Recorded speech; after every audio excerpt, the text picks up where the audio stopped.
வணக்கம் நண்பர்களே.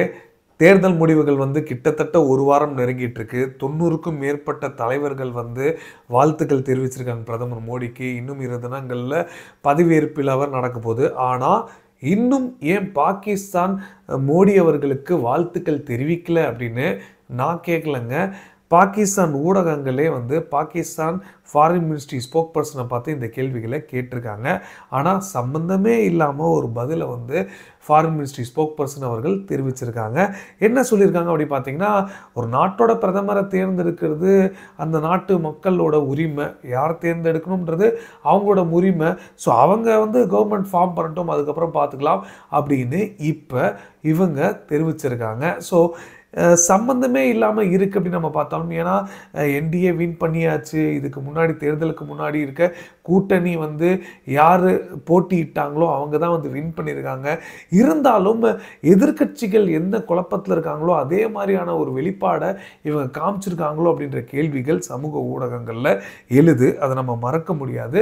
இருந்தாலும் இப்போ ஒரு அஃபிஷியலான அதாவது பதவியேற்பு விழா முடிஞ்ச பிறகு தான் நாங்கள் எந்த ஒரு வாழ்த்துக்களாக இருந்தாலும் தெரிவிப்போம் அப்படின்ற ஒரு மனநிலை எதை காட்டுது அப்படின்னா, கண்டிப்பாக இப்போ திருப்பியும் இந்தியாவில் எந்த ஒரு மாற்றமும் நடக்கலை அப்படின்னா, உறவுகளில் பாகிஸ்தானோடனான உறவுகளையும் எந்த ஒரு மாற்றமும் இருக்க போகிறதில்லை அப்படின்ற ஒரு எண்ணங்களில் பாகிஸ்தான் இருந்துக்கலாம். ஆனால் 90 தலைவர்கள், கிட்டத்தட்ட உலக நாடு தலைவர்கள், நிறைய பேர் முக்கிய தலைவர்கள் எல்லாருமே வாழ்த்துக்கள் தெரிவிச்சிருக்காங்க. ஸோ அவங்க என்ன காமெடியாக பண்ணியிருக்காங்க அப்படின்ற ஒரு கேள்விகள் நம்ம கேட்க வேண்டியது இருக்குது.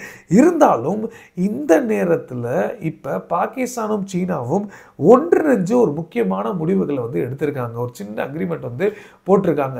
நம்ம அடுத்த ஃபேஸுக்கு சிபிஇசியோட அடுத்த ஃபேஸுக்கு போகிறோம். அந்த வேலையெல்லாம் அடுத்த லெவலுக்கு நம்ம நகர்த்த போகிறோம். அதனால் நம்ம எதிரிகள் கிட்ட இருந்தோ இல்லை இதுக்கு எதிரான செயல்படுறவங்க உள்நாட்டிலே இருக்காங்க இல்லையா, ஸோ அவங்களுக்கு எதிராக நம்ம செயல்படணும், ஒன்றிணைஞ்சு செயல்படணுன்ற ஒரு உறுதிமொழியை பாகிஸ்தானும் சீனாவும் எடுத்திருக்காங்க சொல்லப்படுது.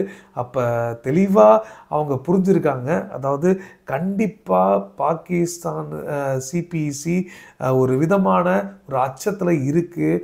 ஸோ இந்தியா ஏதாவது ஒரு பிரச்சனைகள்னால் கண்டிப்பாக சிபிஇசியை தாக்கிறதுக்கான வாய்ப்புகள் இருக்குதுன்னு புரிஞ்சு வச்சுருக்காங்க. ஸோ அதனால தான் அவங்க நாட்டு மக்களையும் சீனாவை குறிப்பாக இந்தியா இதை தாக்கிடுவாங்க, இந்தியா இதை அழிச்சிருவாங்கன்னு பூச்சாண்டி மாதிரி பயம் காமிச்சே இப்போ இந்த எல்ஏசியில் உட்காரத்துக்கான முயற்சிகள் மேற்கொண்டிருக்காங்க அப்படின்றதான் நமக்கு தெரியுது. ஓவரால் ஜியோ பாலிட்டிக்ஸ் கடந்த 5 ஆண்டுகளை என்ன நடந்திருக்கு அப்படின்றது சிம்பிளாக ஒரே ஸ்டேட்மெண்ட்டில் சொல்லணும், அப்படி தான் சொல்லணும். ஸோ இது ஒரு பக்கம் இருக்குது. அடுத்து நம்ம பார்க்க போகிற ரொம்ப ஒரு முக்கியமான தகவலுங்க. ஸோ முடிஞ்ச அளவுக்கு ஸ்கிப் பண்ணாமல் பாருங்கள். நண்பர்கள் சேனலுக்கு புதுசாக வந்தீங்கன்னா சப்ஸ்கிரைப் பண்ணி உங்களோட ஆதரவுகளை கொடுங்க.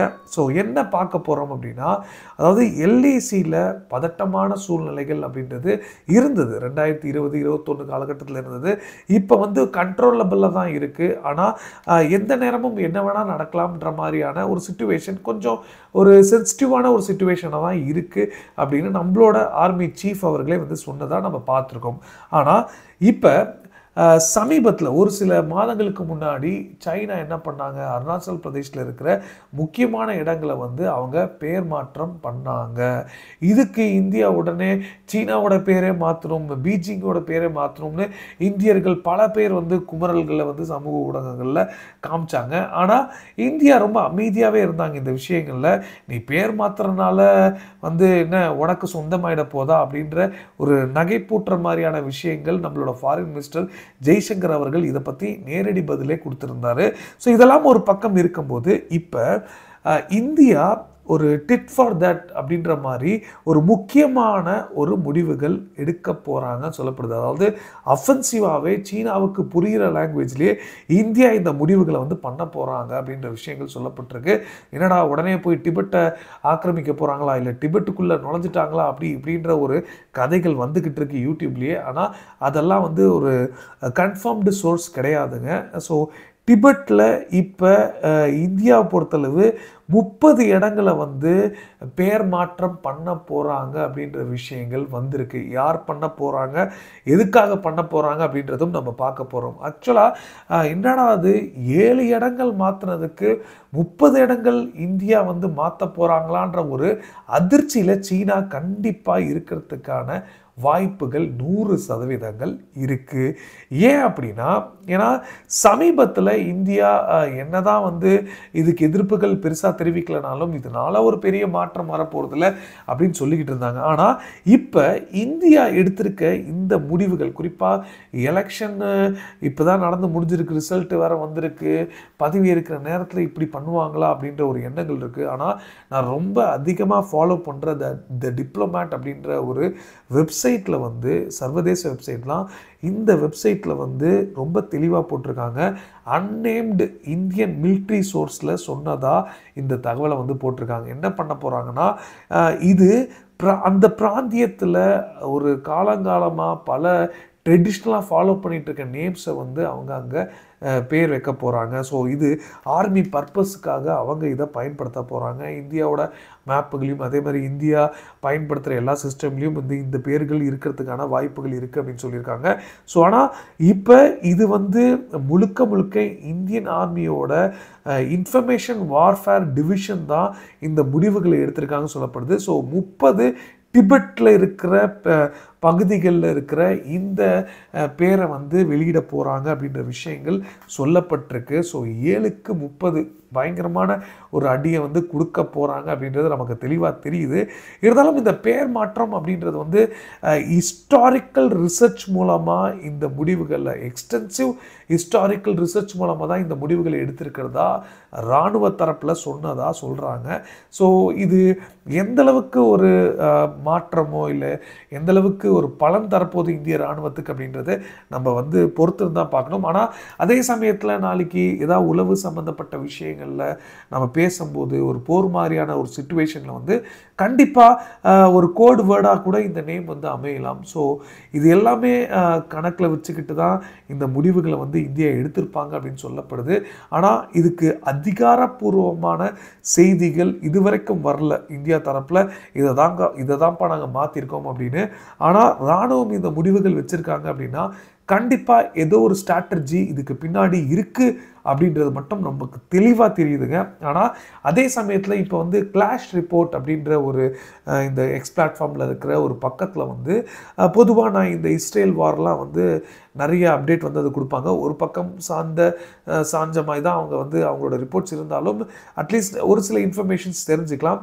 ஆனால் இவங்க வந்து இப்போ ஒரு சமீபத்தில் ஒரு வீடியோ வந்து வெளியிட்டிருக்காங்க. அந்த வீடியோவில் சீனர்கள் வந்து இந்திய இராணுவத்தை எப்படி தாக்குறாங்க பார்த்தீங்களா அப்படின்ற ஒரு வீடியோ வெளியிட்டிருந்தாங்க.